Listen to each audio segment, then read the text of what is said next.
অনেক সময় অনেক নেতিবাচক কথা আমাদেরকে শুনতে হয়, এটা কোনো সমস্যা না। যত তুমি নেতিবাচক কথা শুনবে তত তোমার মনে হবে যে আসলেই তো ওই কাজটা করা হয়নি, তাহলে করে আসি। আমরা একটা কথা তোমাদেরকে একটু পড়ে শোনাই। এটা গতকাল আমাকে পাঠিয়েছে, আবার ভেবো না যে আমি শিখিয়ে দিছি। এখানে আমেরিকান ইন্টারন্যাশনাল স্কুল থেকে একটা চিঠি এসছে আমার কাছে। লিখেছে, dear Syeda Rizwana Hasan, we are a grade 4 class writing to you. তারপরে যেটা বলছো ওটা আর বললাম না। তারপরে লাইনটা হচ্ছে, thank you for trying to make the world a better place by stopping plastic use and trying to reverse land degradation. আরেকটা কথা লিখেছে যে we also মানে ওদের বক্তব্যটা হচ্ছে, also we have noticed that there are less plastic bags used in Dhaka now, like at the Diplomatic Bazaar and Unimart.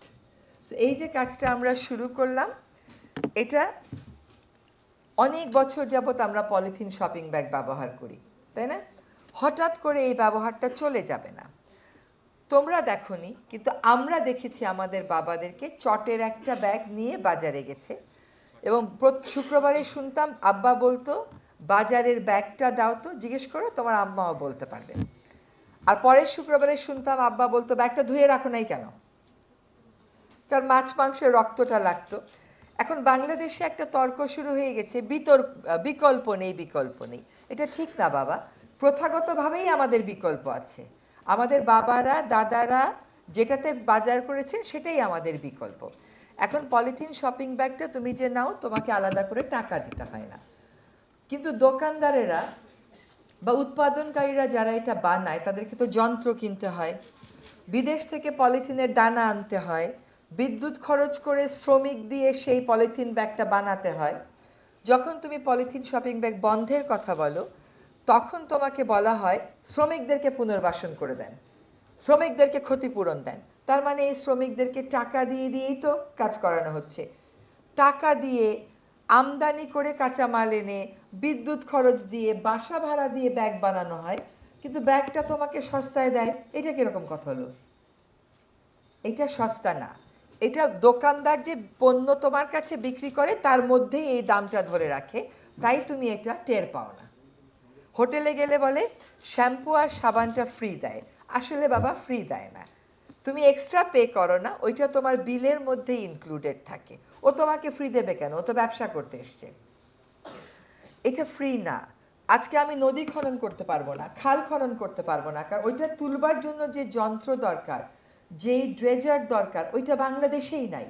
আমি private ড্রেজারের মালিকদেরকে জিজ্ঞেস করেছিলাম যে কত টাকা লাগবে একটা ড্রেজার কিনতে, বলছে 200 কোটি টাকা। তাইলে এতগুলো নদী, যেগুলো 3 থেকে 5 মিটার আমার হচ্ছে খালি পলিথিন ব্যাগে ঠাসা, সেগুলো আমি কেমন করে পরিষ্কার করব এই ড্রেজার ছাড়া? হ্যাঁ, তো পলিথিনটা হচ্ছে, এটা যেহেতু কোনোদিনও পৃথিবী থেকে মিশে যাবে না, সেই জন্য আমরা পলিথিন শপিং ব্যাগটা নিষিদ্ধ পণ্য এই জন্যই খালি ব্যবহার করব না তা না। নিষেধ কেন করা হয়েছিল? এটা ভালো হলে তো নিষেধ করা হইতো না। কেউ কি বলছে ফুল কেনা নিষেধ? তা তো বলে নাই। কিন্তু পলিথিন শপিং ব্যাগ ব্যবহার, উৎপাদন সবটাই নিষেধ। এখন এতদিনে যে আইনটা বাস্তবায়ন হয়নি, এটা বাস্তবায়ন করতে গেলে আমরা বিভিন্ন সমস্যার মুখোমুখি পড়ব। একটা কথা আমাকে বলা হয়, আপনি সব কিছু বাদ দিয়ে পলিথিন দিয়ে পড়ে আসছেন কেন? একটা উদাহরণ দিই। রুয়ান্ডা বলে একটা দেশ আছে, ইন্টারনেটে গেলে দেখবে, ওইখানকার যিনি সরকার প্রধান, উনি বলেছেন, গৃহযুদ্ধ আমার তত ক্ষতি করে নাই, পলিথিন শপিং ব্যাগ আমার যত ক্ষতি করছে। কারণ গৃহযুদ্ধে ভিটামিন ও ফাইবার সমৃদ্ধ ফ্রেশ আটা ময়দা সুজি আপনাকে দিবে সুস্বাস্থ্যের নিশ্চয়তা। ফ্রেশ আটা ময়দা সুজি যখন থেমে যাবে, বা যুদ্ধ যখন থেমে যাবে, 30-40 বছর পরে অনেক কিছুই স্বাভাবিক হয়ে যাবে, কিন্তু পলিথিন ব্যাগটা তো যাবে না বাবা। হ্যাঁ, এইটা এখন মায়ের দুধে যাচ্ছে, প্লাসেন্টাতে যাচ্ছে, ব্রেইনেও পাওয়া গেছে। এটা শুধুমাত্র পলিথিন শপিং ব্যাগ না, একবার ব্যবহার করে যে প্লাস্টিকগুলো আমরা ফেলে দিই, আমি তোমাদেরকে নাম বলি, দেখবে সবগুলো সহজ ব্যবহার না করা। প্লাস্টিকের প্লেট ব্যবহার করলা না, প্লাস্টিকের চামচ, কাঁটা, স্ট্র খেতে লাগে কেন? একটু ফ্যাশন করে কোকটা টান দাও, তার দরকার নাই তো বাবা। এই স্ট্রটা 100 বছরেও পৃথিবী থেকে যাবে না। হ্যাঁ, এইগুলোর বদলে কাগজের স্ট্র চলে আসছে, ঘাসের স্ট্র চলে আসছে, আর প্লাস্টিকের প্লেট আর গ্লাস তো সবসময়ই আমাদের বিকল্প ছিল। ব্যানারগুলো সবসময় প্লাস্টিকের হইতো। আমি একটা জিনিস বুঝি না, ব্যানারটা লাগে কেন? এটা কাগজেরই হোক, কাপড়েরই হোক, আর প্লাস্টিকেরই হোক, ব্যানার লাগার তো আমি কোনো কারণ দেখি না আসলে। এটা একটা অপ্রয়োজনীয় বিষয়। এখানেও ডিসপ্লে করা আছে, 10 মিনিট পরে বন্ধ করে দিলেই হতো, কিছুটা বিদ্যুৎ সাশ্রয় করতে পারতাম আমরা।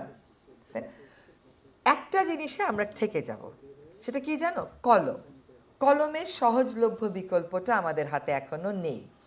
আমরা যারা এই প্রজন্ম, আমরা যারা স্ট্যান্ড করা ছেলেমেয়েরা আছি, বড় বড় বাংলাদেশের লোকদের নাম বলো, ডক্টর কামাল হোসেন স্যারের নাম বলো, আমাদের যিনি তত্ত্বাবধায়ক এই অন্তর্বর্তীকালীন সরকারের প্রধান আছেন, ওনারা কিন্তু পরীক্ষার সময় তোমাদের মতন বল পয়েন্ট পায় নাই। আমাদের বল পয়েন্ট দিয়ে লিখতে দিত না, বলতো হাতের লেখা খারাপ হয়ে যায়, প্লিজ ফাস্ট চলে তো।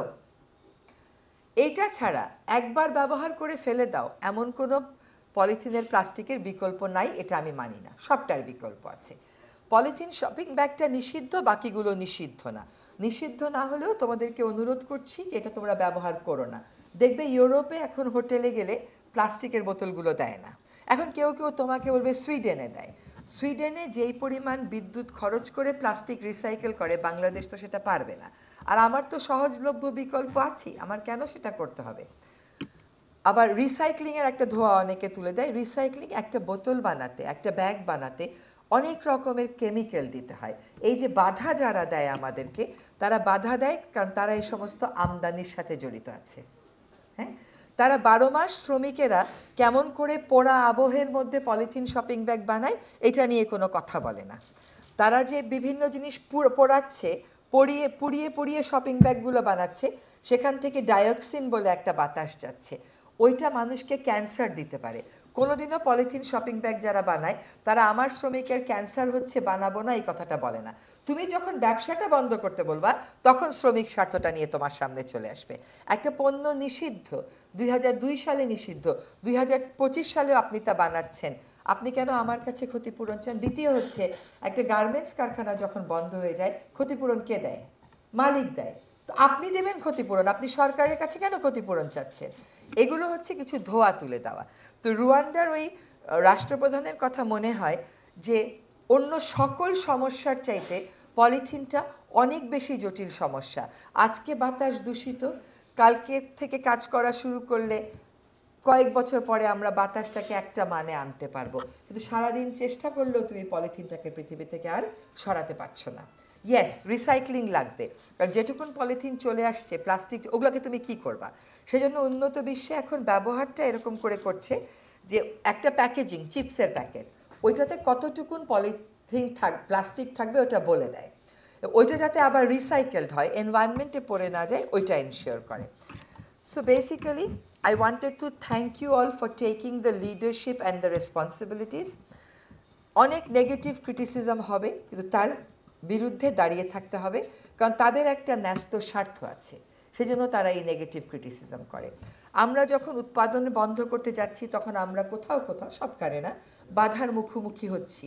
আমরা পাল্টা কৌশল গ্রহণ করছি।